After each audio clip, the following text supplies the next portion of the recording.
Once upon a recent time, in the quaint, cobblestone-laden town of Tübingen, there nestled an institution of higher learning known as Eberhard Karls Universität Tübingen.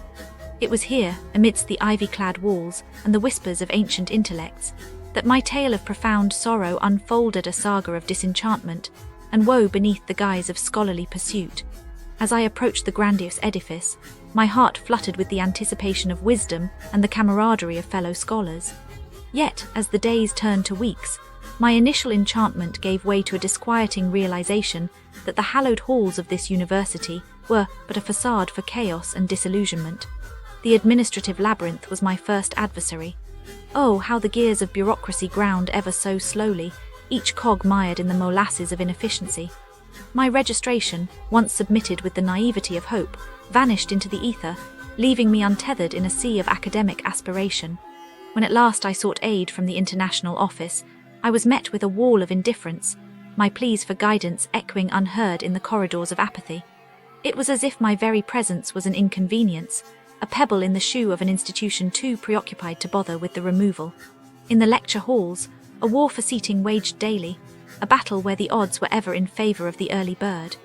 To arrive but a moment too late was to resign oneself to the soldier's life on the ground, craning one's neck for a glimpse of the elusive professor, their wisdom diluted by the sheer enormity of the audience. The intimacy of learning, it seemed, was a relic of a bygone era, lost to the sands of time and the university's insatiable appetite for expansion. The Mensa, a place where sustenance should reign supreme, offered instead a gastronomic adventure of the most monotonous kind.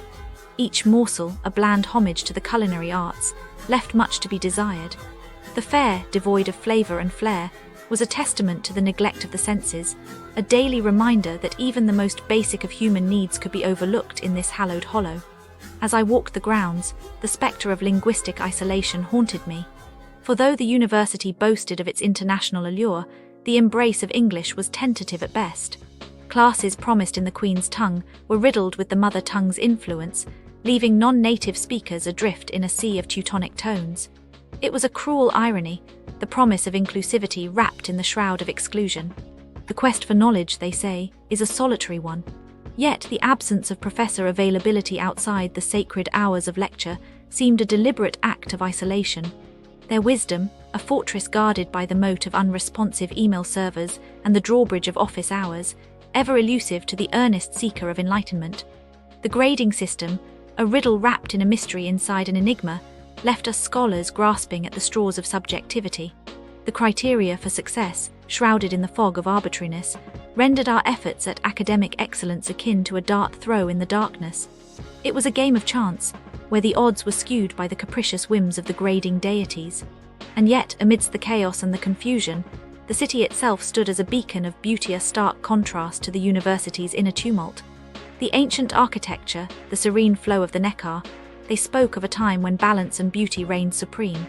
But no amount of external splendor could assuage the aching void left by an institution failing to live up to its own legacy. The final blow, the one that shattered the last vestiges of my academic dream, was the disregard for the differently abled. The university, in all its antiquated glory, seemed to have forgotten that inclusivity is... The businesses around Eberhard Karls Universität Tübingen feel like a practical joke that forgot to end. If you arrive expecting warm service, fair prices, or even basic safety, you will leave with the distinct impression that the whole quarter has agreed to treat every wallet like a piñata and every customer like an extra in someone else's bad dream. Let us start with the places that call themselves restaurants. The menus read like ransom notes. At Restaurant Rose, the kitchen sends out noodles dumped on raw lettuce, calls it fusion, and still dares to charge full ransom. One guest bit into what the menu promised as a second veal schnitzel and tasted pork. Instead, the staff answered with a shrug, as if meat fraud were a local sport. Sunday brunch works like a self-service punishment. You clear your own table, pay extra for water, and discover the buffet has already given up before you have. The bill arrives anyway, proud and tall, like a parking ticket you got while donating blood. Wellness is no kinder. Federleicht Massage sells a €75 gift card that turns into a masterclass in regret. Show up 5 minutes late, and the therapist begins the stopwatch while you are still undressing. Ask why the hour feels like a sneeze, and you are told you are rude for existing. No water offered, no oil chosen, just cold oil smeared in silence while the fan gets adjusted more often than your spine. When you finally escape, the door slams behind you like a judge's gavel, and you sit in the cellar corridor wondering what crime you committed besides hoping to relax. After dark, the same streets hand you over to the nightlife circuit, a place where bouncers major in creative violence. Schwarz's shaft looks cozy from the outside. Inside, it is a sociology experiment on how quickly friendship turns into bruises. One group watched their friend knocked unconscious for sport, then photographed on the ground like a hunting trophy. Another reunion party was told the club suddenly hosts a private student event, even while non-students strolled past them inside. When they asked questions, a doorman grabbed a random guest by the shirt and dragged him downstairs. The girlfriend caught a fist in the face simply for standing nearby. Nobody explains, nobody apologizes, the music just keeps pumping as if beatings are part of the bass line. Overcharging is the gentlest sin. Order 2 discounted gin tonics, pay for 5, wait forever for the missing €9 to crawl back through a mysterious IBAN tunnel that never ends. Top 10 Tübingen dresses the same chaos in neon. The queue outside feels like a casting call for despair. 200 people frozen in place, while bouncers admit whoever matches their private mood board. Once inside, you discover the toilets are horror movie sets, the cocktails are glasses of ice pretending to be adults, and the staff stamp your drink card with prices that seem to multiply by magic. A single beer can cost €8 more for you than for the stranger who ordered right before, and when you ask, the cashier says, "No idea," in the same tone a meteorologist uses for unpredictable hail. The dance floors echo with music that even the DJ appears to dislike, and 16-year-olds celebrate their first hangover like national heroes. Liquid Kelter wraps the rip-off in velvet. The terrace looks onto the river, the perfect bait. Then a miniature antipasti plate for 3 arrives, €35 per head, and the owner tells you the price is correct while staring through you as if you were a faulty cash register. Cocktails shrink to thimbles, duck breast covers less space than a postage stamp, and the manager bumps into guests, then scolds them for being in the way. You leave hungry, poorer, and strangely educated. Now you know what €26 worth of absence tastes like. Even simple bars along the Neckar cannot resist the trend.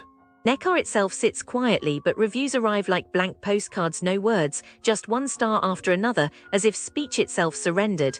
Perhaps the river view is so hypnotic that owners forget they still need to cook, pour, smile, or explain. Add the details together and a pattern emerges. The quarter around Germany's oldest university treats visitors like captive freshmen during hazing week. Every price feels padded, every apology is missing, every doorman rehearses for a role that mixes referee with highway robber. You can walk these cobblestones for the history, but the moment you open a door and ask for food, drink, or mercy, you become the punchline in a city-wide prank. If you must stay here, travel like a detective. Read the small print on the menu as if it were a crime scene. I am investigating crimes near Eberhard Karls Universität Tübingen, and it's just so sad. Like, tourists come here to learn and have a good time, but some people just want to take advantage of them. So there was this one cafe near the university, and they would intentionally give tourists the wrong change. Like, they give them less money than they were supposed to, and then act all innocent when the tourist notices. I mean, who does that? It's just so wrong. I think the tourists probably felt really embarrassed and frustrated, like they didn't know what to do. And the scammer, they probably just got away with it, laughing all the way to the bank. And then there was this one souvenir shop that would sell fake goods to tourists. Like, they buy something thinking it's an authentic German souvenir, but it's just some cheap knockoff. I think the tourists probably felt really disappointed and angry when they found out, like they been lied to. And the shop owner, they probably just kept on selling their fake stuff, not caring about anyone else's feelings. There was also this one convenience store near the university that would overcharge tourists for basic things like water and snacks. Like, they charge them triple the price just because they were tourists. It's just so unfair. I think the tourists probably felt really ripped off, like they been taken advantage of. And the store owner, they probably just thought they found an easy way to make some extra money. And finally, there was this one tourist information center that would give tourists false information about the city. Like, they tell them that a certain attraction is open when it's really closed, or that a certain bus goes to a certain place when it doesn't.